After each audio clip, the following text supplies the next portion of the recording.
बार एक किसान परमात्मा से बड़ा नाराज हो गया। कभी बाढ़ आ जाए, कभी सूखा पड़ जाए, कभी धूप बहुत तेज हो जाए तो कभी ओले पड़ जाए। हर बार कुछ ना कुछ कारण से उसकी फसल थोड़ी खराब हो जाए। एक दिन बड़ा तंग आकर उसने परमात्मा से कहा, देखिए प्रभु, आप परमात्मा हैं, लेकिन लगता है आपको खेतीबाड़ी की ज़्यादा जानकारी नहीं है। एक प्रार्थना है कि एक साल मुझे मौका दीजिए, जैसा मैं चाहूँ वैसा मौसम हो, फिर आप देखना मैं कैसे अन्न के भंडार भर दूंगा।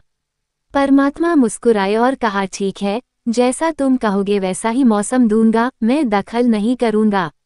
किसान ने गेहूं की फसल बोई, जब धूप चाही तब धूप मिली, जब पानी तब पानी।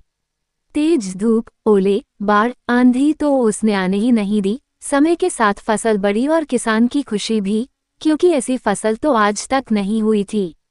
किसान ने मन ही मन सोचा, अब पता चलेगा परमात्मा को कि फसल कैसे करते हैं। बेकार ही इतने बरस हम किसानों को परेशान करते रहे।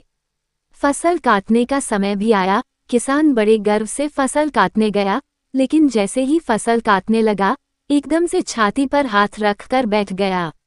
गेहूं की एक भी बाली के अंदर गेहूं नहीं था, सारी बालियां अंदर से खाली थी। बड़ा दुखी होकर उसने परमात्मा से कहा, प्रभु ये क्या हुआ? तब परमात्मा बोले, ये तो होना ही था, तुमने पौधों को संघर्ष का जरा सा भी मौका नहीं दिया।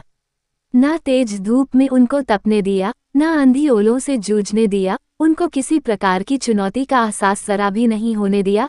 इसीलिए सब पौधे खोखले रह गए। जब आंधी आती है, तेज बारिश होती है, ओले गिरते हैं, तब पौधा अपने बल से ही खड़ा रहता है।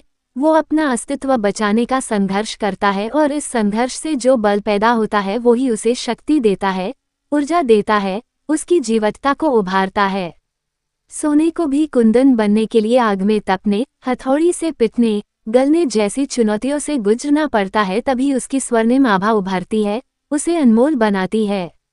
उसी तरह जिंदगी में भी अगर संघर्ष ना हो, चुनौती ना हो तो आदमी खोखला ही रह जाता है, उसके अंदर कोई गुण नहीं आ पाता।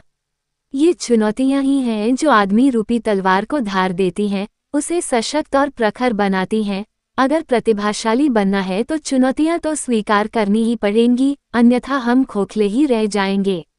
अगर जिंदगी में प्रखर बनना है, प्रतिभाशाली बनना है, तो संघर्ष और चुनौतियों का सामना तो करना ही पड़ेगा।